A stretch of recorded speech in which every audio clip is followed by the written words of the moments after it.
When the world falls into a neon eclipse, the only light that remains is the fire burning within your own soul.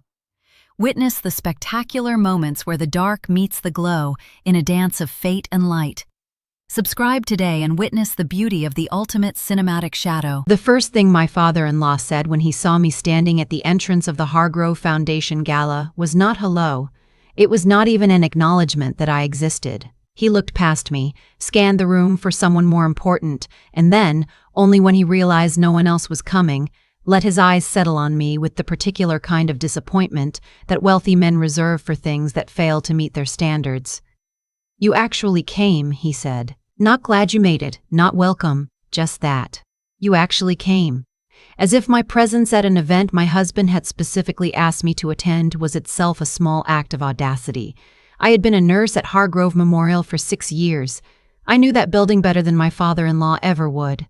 I had memorized which elevator was slowest, which attending liked their coffee black, which family waiting room had the best light for someone who needed to cry without being seen. I had worked that hospital's charity gala 3 times before, not as a guest, but pouring coffee in the back room while administrators in evening wear toasted each other's generosity. This year I was wearing a navy dress and carrying a clutch that cost more than my first paycheck, and my father-in-law still looked at me like I was the one holding the coffee pot. I smiled and said it was good to see him. I did not know yet that within the next 2 hours he would say the thing that finally made me stop being careful. My husband's family had a certain way of conducting themselves in public that I had spent 4 years trying to decode. My father-in-law, Dr. Edmund Hargrove.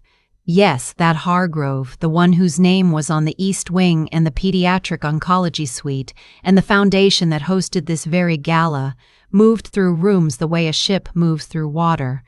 Everything parted for him. People turned toward him reflexively the way sunflowers turn toward light, except in his case it was not warmth they were seeking but proximity to power. My husband Colt had his father's height and his mother's eyes and absolutely none of either parent's understanding of how the rest of the world lived. He was kind in the way that men raised in ease are often kind. Genuinely, but from a distance. He loved me, I believed that. He just did not understand what I had given up and rebuilt and carried alone before he appeared in my life, because no one in his family had ever had to understand a thing like that. His mother tolerated me. His sister had never warmed up, and his father had made clear from the 2nd year of our marriage, when it became obvious that I was not going to quietly step away from my career the way the Hargrove women historically had, that he considered me a temporary inconvenience that his son had not yet grown out of. "She's a nurse," I had heard him say to Colt once, not realizing I was in the next room. The way he said it was not cruel exactly. It was the tone you use for a minor fact that explains a larger confusion. As if everything about me that he did not understand could be filed under that word and forgotten. I was a nurse. That part was true. What he did not know was that I had been a nurse while also, for the past 5 years, completing a doctoral program in clinical pharmacology through a distance program at a university in Pennsylvania. I took classes at 5 a.m. before shifts. I wrote papers on my phone on the train home. I had failed 1 qualifying exam and retaken it 4 months later and passed with the 2nd highest score in my cohort. I had not told Colt. I had not told anyone. I was 31 years old and I had watched too many people in my life have their ambitions explained away by people with more authority than imagination, and I had decided that I would finish before I let anyone have the chance to doubt it. I was 3 months from my defense when my father-in-law decided to introduce me at his own foundation's gala as Colt's wife who works at the hospital. Not even works in the hospital. Works at the hospital. Like I might be running the gift shop. The room was full of people I recognized from my years on the floor. Board members, hospital administrators, pharmaceutical executives, department chairs. A woman named Dr. Okafor, who headed the hospital's ethics review board and had once shaken my hand after I flagged a medication error that could have killed a 60-year-old man in cardiac, was standing 8 feet away when my father-in-law said it. She caught my eye and looked away quickly, the way people do when they witness something they are not sure how to classify. I excused myself and went to find a glass of water.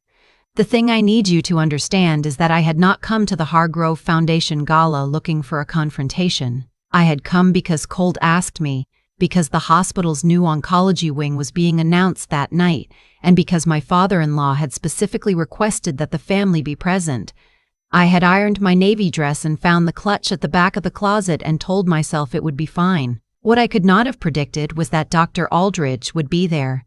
I saw him across the room when I was returning with my water, and my stomach did the thing it had been doing for 8 months, a slow, cold drop, like stepping off a curb you did not see coming. Dr. Terming. Aldridge ran the pharmaceutical consulting arm that had recently entered a partnership with Hargrove Memorial. He was in his late 50s, silver-haired, deeply tan in the way of men who golfed seriously, and he had been, as far as I could tell, quietly running one of the most elegant small frauds I had ever seen. I had first noticed it 10 months ago, when a patient on my floor was prescribed a blood thinner at a dosage that seemed high for her weight and kidney function. I flagged it. The attending adjusted it. 2 weeks later, the same drug appeared in 3 other charts on the same floor, all slightly above where I would have expected, all within normal range technically, but clustering in a way that made me think of pattern rather than coincidence. I started paying attention the way nurses sometimes do, the way no one ever credits us for. I kept a notebook, not because I planned to do anything with it, just because I was a nurse and the habit of noticing things that did not fit was so deeply embedded in me by then that I could not turn it off. Over the following months, I realized I was watching a prescribing pattern tied to a specific drug class, a newer family of anticoagulants manufactured by a company called Verantis Pharmaceuticals, which happened to be the primary corporate sponsor of my father-in-law's foundation, and which had recently been the subject of 2 quiet complaints to the state medical board, both of which had been closed without investigation. Dr. Aldridge was the liaison. He attended rounds occasionally, invited by my father-in-law personally. He brought gifts to the nurses' station at Christmas. He remembered everyone's names. He was extraordinarily good at being present without seeming to influence anything. I had not yet understood the full shape of what I was looking at, but I had 8 months of notes and a doctorate in clinical pharmacology, 3 months from completion, and a very specific understanding of what happens when prescribing decisions are made for reasons other than patient benefit. I was standing near the bar holding my water glass when my father-in-law found me again. He had Dr. Aldridge with him and 2 men I recognized as executives from Verantis and a woman who was apparently on the foundation board. They had the loose, pleased energy of people about to be celebrated. "There she is," my father-in-law said in the tone he used when he was performing warmth for an audience. "My daughter-in-law, she's one of our nurses. One of our nurses." Like I was a piece of hospital equipment he was mildly proud to own. Dr. Aldridge smiled at me. "Nurses are so important," he said, "in the way people say things they've practiced." I said thank you. My father-in-law kept going. He was talking about the new wing, the foundation's commitment to oncology research, the partnership with Verantis. He was in full performance mode, the version of himself that appeared on the foundation website and in the Baltimore Sun Health section. He was good at it. I will say that for him. He had a gift for making people feel that they were witnessing history while he was simply having a conversation. "It takes a whole community," he said, gesturing around the room. Families, staff, supporters, everyone playing their part. I was not sure if the look he gave me then was deliberate. It was brief, a half-second flicker of assessment that landed and moved on, but it carried the same message it always did. You are staff. You are not family. You are here because Colt wanted you here, and because asking you to leave would have caused a scene. I should have let it go. I had let it go 100 times before, but then Dr. Aldridge laughed, a small, appreciative sound at something my father-in-law had said, and I noticed the Verantis executives leaning in, and I thought about the patient in room 422 whose kidney function I had watched decline for 6 weeks, while her dosage sat just within the threshold of defensible. And something in me that had been very quiet for a very long time made a decision that I did not plan or calculate or consider. I set my water glass down on a passing tray. "I do have a question," I said, "if you don't mind." My father-in-law looked at me with the expression of a man who minded quite a bit but could not say so in front of witnesses. I turned to Dr. Aldridge. "You gave the presentation at the Prescriber Symposium in March," I said. "The one about the Verantis CorvX outcomes data?" He paused. "I did. The outcomes data cited in that presentation came from the Meridian trial. But the Meridian trial excluded patients with stage 3 chronic kidney disease, is that correct? There was a beat of silence. Dr. Kinnick-Laston. Aldridge's professional smile held. The trial population was fairly standard. The average eGFR of patients on my floor who have been prescribed Corovex in the last 8 months is 42, I said. Stage 3B, the Meridian trial cut off at 60. So the safety and dosing data being used to guide those prescriptions was gathered from a population that is substantially healthier than the patients receiving the drug. One of the Verantis executives had gone very still. My father-in-law said, "This is hardly the place." "I agree," I said, "but I've raised it through the appropriate channels twice and been told it was within guidelines, which it is technically. But within guidelines for a healthier population and appropriate for this patient group are not the same sentence, and I think everyone in this room who works in medicine knows that." Dr. Okafor, who had been drifting closer during the last 30 seconds, cleared her throat softly. My father-in-law was looking at me the way I had never seen him look at anything, like the ground had moved under him and he was trying to decide if it was an earthquake or just a truck. "Colt's wife is a nurse," he said, to no one in particular. It came out smaller than I think he intended. "I'm finishing my doctorate in clinical pharmacology in April," I said. "My dissertation is on prescribing pattern variants in renally impaired patients, which is, as it turns out, directly relevant to this conversation." The silence that followed was the most expensive silence I had ever occupied.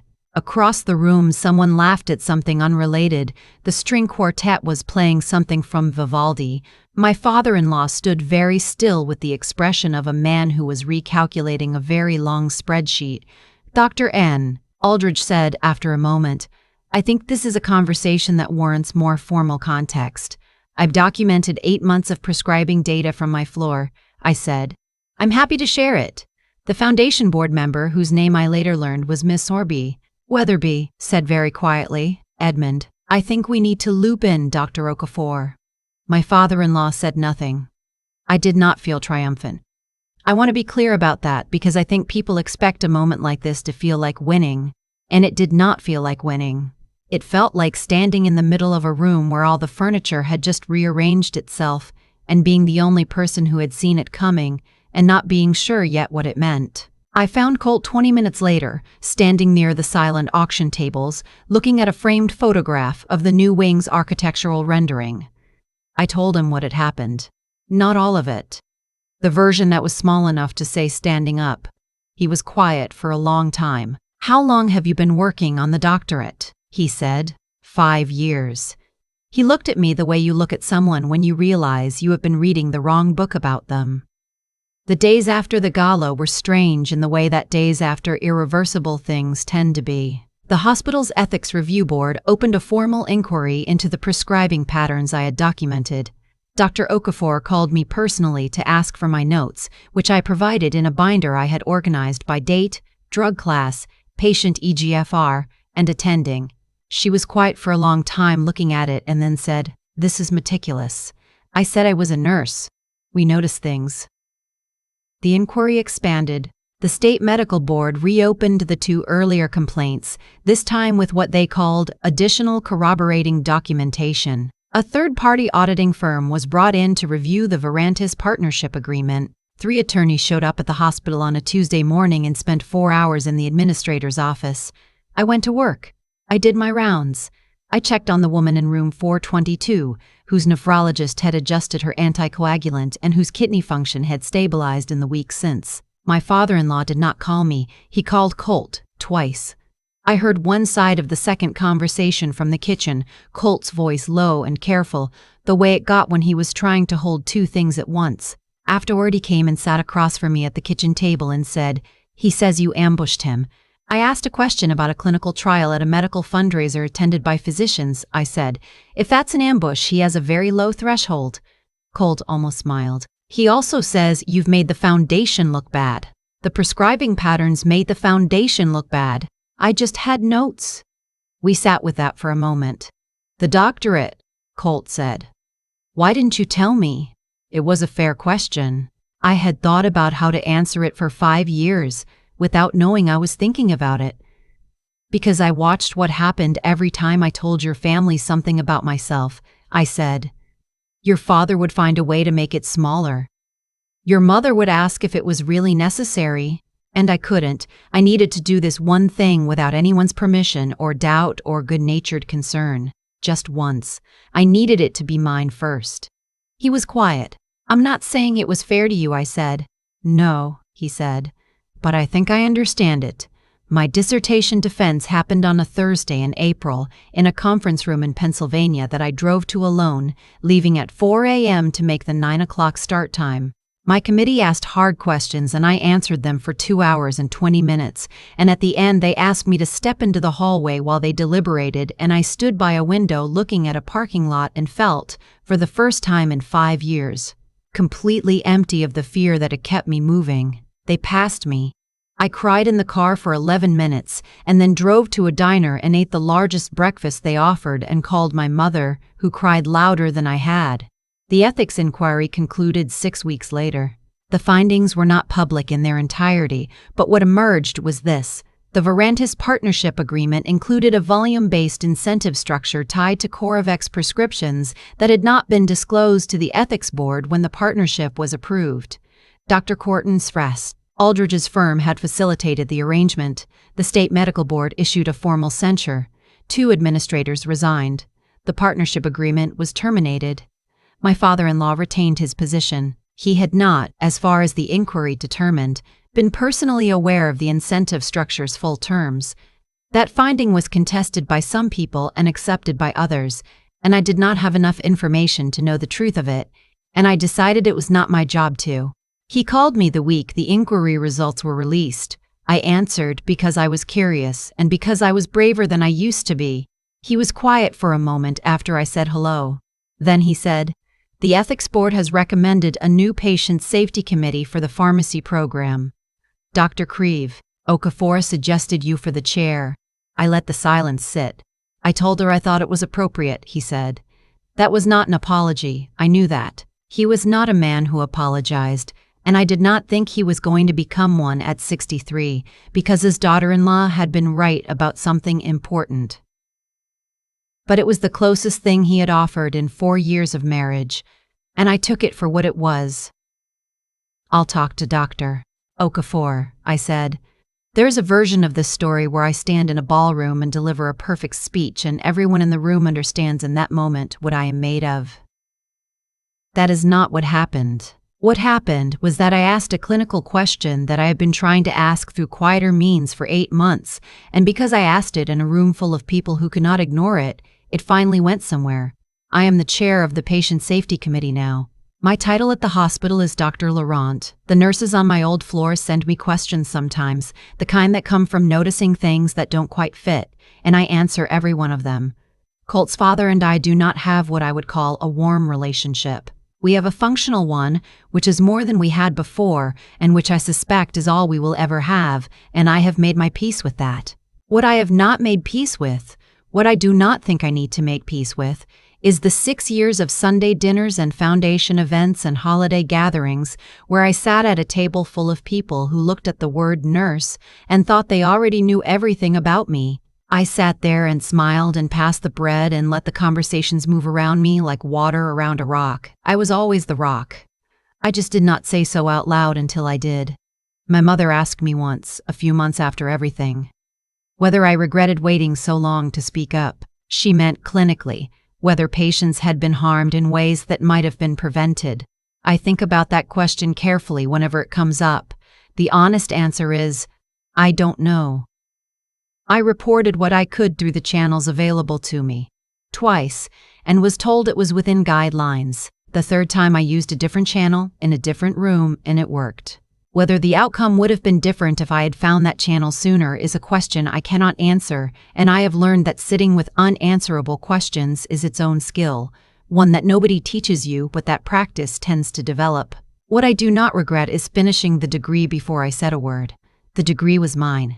I built it in 5 a.m. quiet and weekend libraries and the margins of 12-hour shifts, and no one's skepticism touched it because no one knew to be skeptical. When I finally said the words out loud, "I'm finishing my doctorate in April," they were not a claim I was making or an argument I was advancing. They were simply a fact. The most solid thing in the room. There is something I want to say to the people who are sitting somewhere right now in the middle of something long and difficult and invisible, doing the work that no one is watching. I know what that feels like. I know the Tuesday mornings when you are not sure anymore why you started, and the moments when someone says something dismissive in a casual way that they will forget by dinner and you will remember for years. I know the particular loneliness of building something in silence because you cannot afford to let anyone doubt it yet. Keep going. Not because the moment of recognition is guaranteed, it is not, but because the thing you are building is real regardless of who can see it. The people who underestimate you are working from incomplete data. You are the one with the full picture. One day the room will be quiet and someone will ask you a question and you will answer it, and what comes out will be the truth, and it will be enough. People ask me sometimes whether the moment at the gala was planned, whether I walked in that night with my notes memorized and my questions lined up in some clear picture of how it would end. The honest answer is no. I walked in with a navy dress and 5 years of quiet work and 8 months of a notebook I had not shown anyone. What happened was not a plan. It was a threshold. I had simply been patient long enough that when the moment arrived, I recognized it. That is the thing nobody tells you about building something in silence. The silence is not weakness, it is structural. Every hour I spent at 5 a.m. with a pharmacology textbook while the rest of the house was dark, every exam I rewrote after failing the first time, every shift I worked and then sat in my car afterward reading research on drug metabolism in renally impaired patients, none of it felt significant in the moment. It felt like maintenance, like keeping a machine running that no one else could see. My father-in-law looked at me for 4 years and saw a nurse. He was not wrong that I was a nurse. He was wrong that what that meant. He assumed the word contained everything there was to know about me, and that assumption let him be comfortable in a way that, eventually, became a liability for him. Not because I planned to use it against him, but because people who stop looking, stop seeing, and the world does not pause to accommodate that. What happened to Dr. Aldridge and the Verantis partnership was not punishment delivered from outside. It was consequence delivered from inside, from within a system that had been functioning on incomplete information, and that corrected itself once the information became complete. I did not bring that correction. I provided data. The correction was the system doing what it was designed to do when someone finally gave it what it needed to work. I think about that when I consider the question of ethics, which I do often now in my role on the Patient Safety Committee. Ethics is not a set of rules you follow when someone is watching. It is the practice of noticing, really noticing, when something does not fit, and then doing something with that noticing rather than filing it away because speaking up is inconvenient. The nurses on my old floor noticed things every single day that never made it into any formal record because the structure around them did not make space for what they saw. I was one of those nurses. I built the credentials so that when I finally spoke, the space would be there. That is what I want people to understand about the 5 years I did not tell anyone, not even Colt. I was not being secretive, I was being careful in the specific way that people have to be careful when they are building something that other people have the power to diminish before it is finished. I have watched too many people share a dream too early and have it handled carelessly by someone who did not understand its weight. The dream does not survive every handling. So I held it until it was solid enough to survive being put down, and then I put it down on a table in the middle of a room full of people who had underestimated me, and it held. There is a version of integrity that is loud and declarative and stands up in the first moment of injustice. I admire that version. I also know it is not the only version. There is another kind that is quiet and long and unglamorous, the kind that shows up in the work itself, in the accumulation of days when you did the right thing, not because anyone would notice, but because you could not figure out how to live with yourself if you did not. That was the kind I had. It is the kind that built the doctorate. It is the kind that kept the notebook. It is the kind that asked one question on one night in one room and did not flinch at the answer. Keep the notebook. Finish the degree. Ask the question when the room is ready.